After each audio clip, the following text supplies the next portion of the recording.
Good morning, and welcome to this New York Foreign Press Center briefing with the U.S. Agency for International Development during the UN General Assembly's 2022 High-Level Week.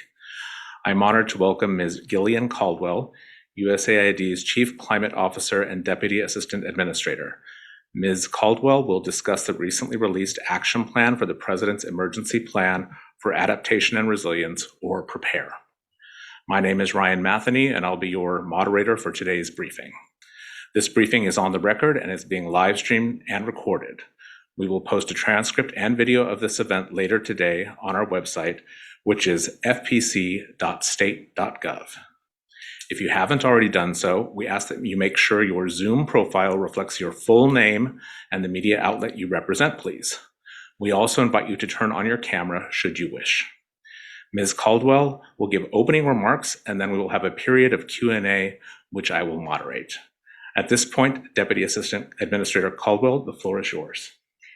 Thank you so much for having me, and thank you all for your time today.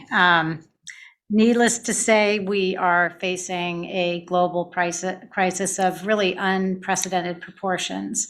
The recent IPCC report called the climate crisis a code red for humanity. And you need look no further than the devastating floods in Pakistan, which have left nearly 1/3 of the country underwater, or to the Horn of Africa, where 20 million people are now facing starvation, to know that we are not adapting swiftly enough and we are not reducing our carbon emissions swiftly enough to tackle the scope and scale of this crisis. And that's why President Biden launched the President's Emergency Plan for Adaptation and Resilience, known as PREPARE, at the COP in Glasgow last year. And in fact, just more recently, which is the reason we're hosting today's conference, the White House released an action plan that really details what a whole of government response looks like when it comes to the climate crisis, and especially the adaptation and resilience challenges. So there's 3 core dimensions to PREPARE. The first is climate information services, and this is so important. The UN Secretary General has called for early warning for all. If you look at the continent of Africa, for example, 60% of the population is missing early warnings. And these early warnings can save lives and livelihoods. I mean, we're talking about flood warnings, drought warnings, information which can inform when you harvest and how you harvest, and information which can literally save your lives if an extreme weather event such as a hurricane is headed your way. So early warning systems are a critical thrust and emphasis for USAID in this PREPARE initiative. We have several related programs. SERVIR is one. That's a joint initiative of USAID and leading geospatial organizations. And that works really at a regional level to get people the information they need, drawing on all the satellite systems and other technology we have. We also have FuseNet, which is a long-standing early warning system supported for many years, focused on famine. But we're looking to extend our early warning systems to include vectoral spread of diseases, pandemic preparedness. And that's so important because, of course, we can expect increasing numbers of pandemics given the zoonotic transfer, right? When animals flee their habitats because of deforestation, which is a primary driver of the climate crisis, we will see animals coming into contact with human beings and spreading disease, which human beings are not well prepared to withstand, as the COVID-19 epidemic has demonstrated. So that's the first priority under PREPARE. The second is really building the capacity to mainstream adaptation into policies, programs, and budgets. So USAID has a footprint in 80 countries around the world. We have a presence in 100 countries, and we are really working to support our host countries all around the world to integrate adaptation and resilience best practice into their programs and budgets. And finally, finance. We have got to unlock finance to tackle the climate crisis. As we're all so aware, it's not where it needs to be. The IPCC estimates we're going to need $5 trillion a year to cover the mitigation and adaptation demands combined. And of course, the international community is struggling to and hoping to this year finally deliver on the promise made at Paris of $100 billion for developing countries.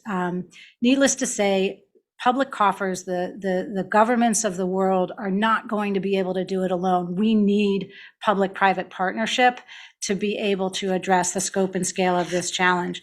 And that's why under USAID's new climate strategy, we have an ambitious goal to catalyze $150 billion by 2030 in public and private finance.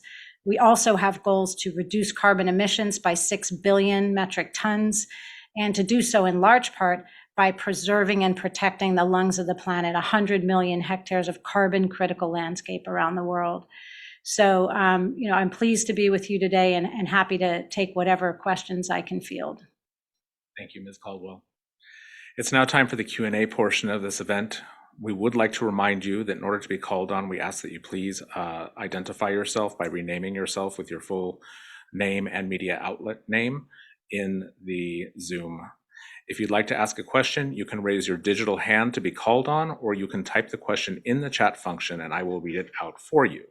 When called upon, please unmute yourself, and if you'd like, turn your camera on and ask your question. And with that, I see we have our first question from Pearl Matibe from South Africa. Pearl, if you'd like to unmute yourself, identify yourself with your full name and media outlet, and proceed with your question. Pearl Matibe, Power FM, South Africa. Administrator Caldwell, thank you so much for your availability today and for what you shared. My key question, given the new Prepare plan, is just recently African countries, as I'm sure you're well aware, had their own climate summit. And there was significant criticism from the African chairperson, Senegalese President Macky Sall, that Western countries did not attend and that they did not play their role in personally attending that conference. Yet the United States and its allies want them to work with them on this climate change, but they did not show up. So how then can this be this expectation from the African countries when the Western countries themselves fail to show at the Africa's summit? Do you have any responses to how these leaders reacted to this no-show? Thank you, Ms. Caldwell.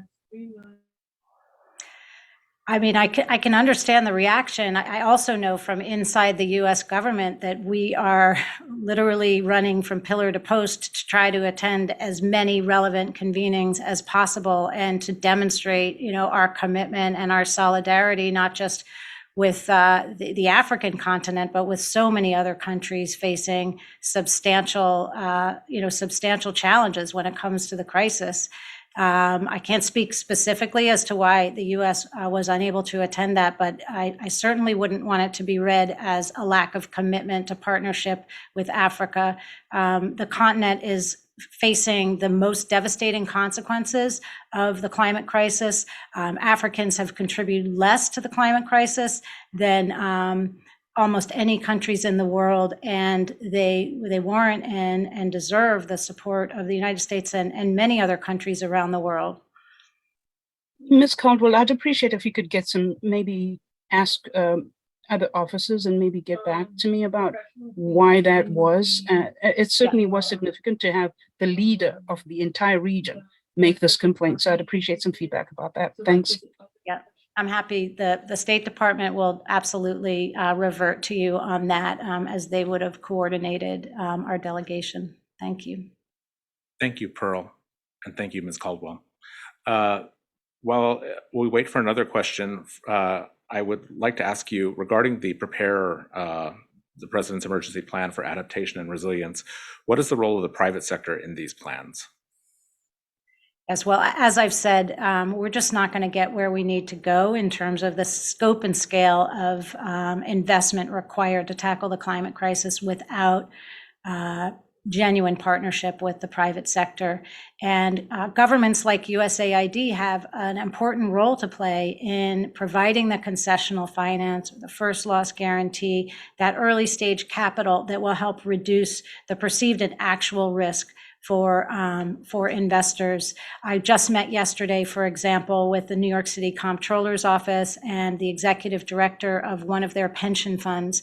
New York City has more than $250 billion under management in its pension funds and is actively looking for climate change related investments to meet its commitment to to be investing $30 billion in climate related investments in the coming years. So we are going to be looking to connect them with the kinds of investors, high quality investment management firms who can really identify important opportunities for mitigation and adaptation. And I will say one of the biggest challenges we face, and the reason we are really urging companies to step up to the plate, is that adaptation is so underfunded. Less than 2% of all climate finance goes to support adaptation related needs. And there are many investable opportunities when it comes to adaptation. I mean, we need drought resistant seeds, we need irrigation. There are insurance products that are going to be necessary to guard against crop failure. So there are lots of investable opportunities, and we'll be doing our best to match the private sector with those opportunities. Thank you so much. I don't see any hands raised at this point. So I will plant one more question in the interim. Regarding the plan, how will the United States work to make sure that funding for Prepare reaches the local communities who really need that support? Yes, this question of localization is critically important. At Glasgow, at the COP in Glasgow last year, I announced the US government's commitment to the principles of locally based adaptation, which is really focused on ensuring that local communities are helping shape and design and implement the programs that they most need, whether it relates to adaptation or mitigation. And Administrator Samantha Power, who heads USAID, has really placed a significant emphasis on localization. So we have a goal to ensure that much more of our support reaches local communities in the coming years, not the larger international NGOs that may have a presence in country. We're talking about local and regional entities that are indigenous to those terrains. And also that up to 50% of those projects are actually governed and designed by local leadership. So this is going to be a heavy emphasis in the years to come to ensure increased local support through our aid from the US government. Thank you. To the journalists attending, are there any further questions? If not, I'd like to take this opportunity to thank Ms. Caldwell for participating in this briefing with the Foreign Press Center today. I know you have a very busy schedule here in this very busy week in New York. We appreciate you taking the time to share it with us here at the Foreign Press Center and with our journalist members. Thank you so much, and have a good day. Thanks for joining us. Good day.